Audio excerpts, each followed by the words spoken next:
ونؤمن به ونتوكل عليه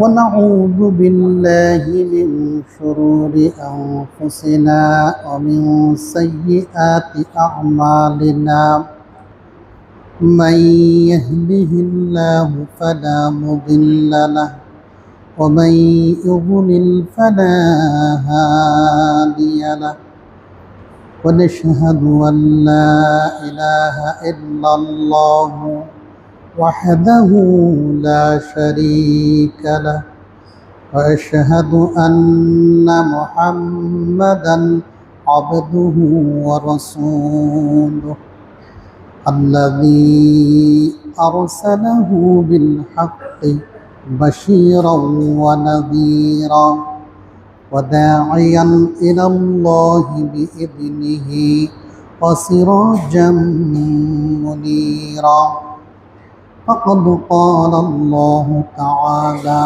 في كلامه المجيد والفرقانه الحميد أعوذ بالله من الشيطان الرجيم بسم الله الرحمن الرحيم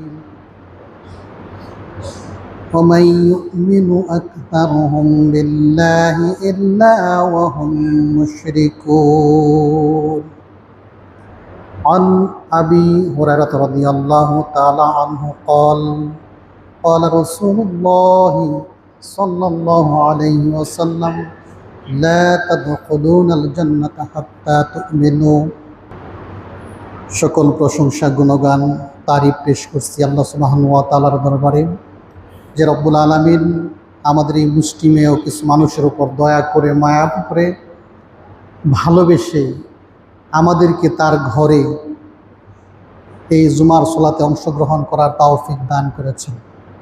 এটা নিতান্তই মহান আল্লাহর মেহেরবানি।